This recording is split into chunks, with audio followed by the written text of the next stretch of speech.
Welcome, this is your 5-minute geography lesson. We're covering Theme 6, Element 5, Fair Trade. Planners out, I'm Mr S and I'll be your 5-minute teacher. You may have heard of fair trade and you may have also got some fair trade products in your fridge. But do you actually know what this programme is?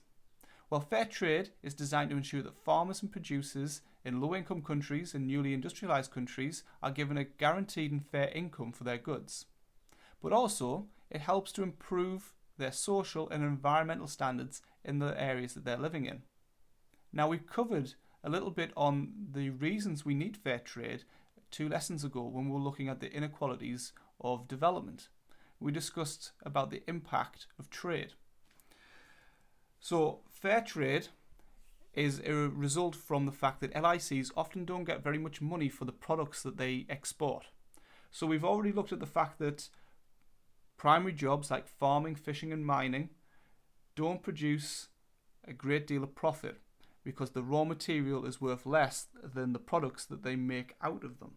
So when they're selling to manufacturing countries, the manufacturer is going to get more money for the product they make out of it.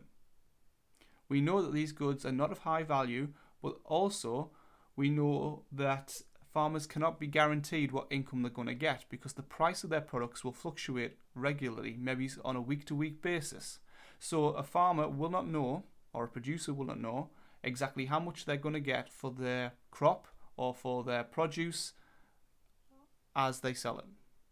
So fair trade has come about to try and resolve this issue.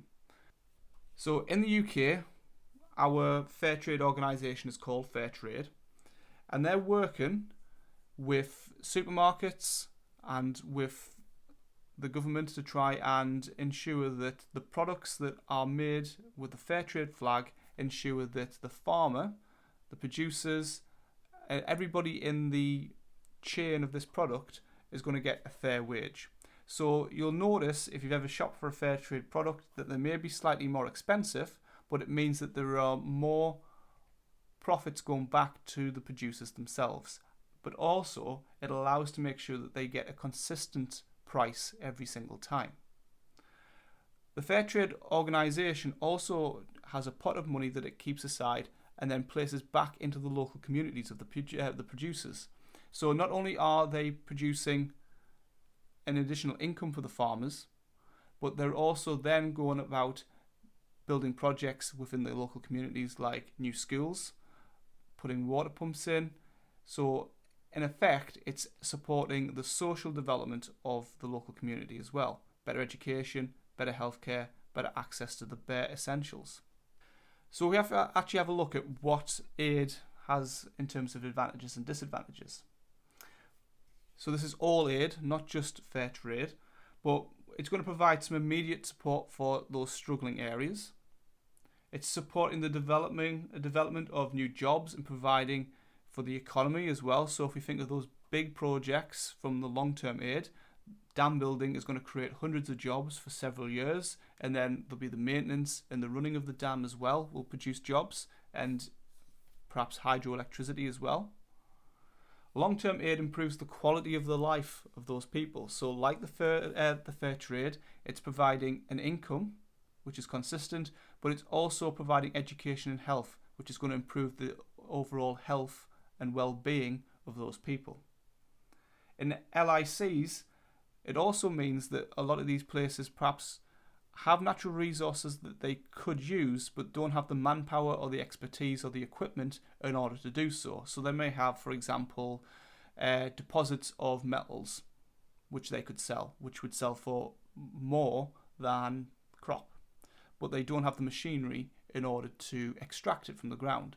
Well, long-term aid may be supplying the equipment or the expertise for them to develop an operation where they could extract that metal.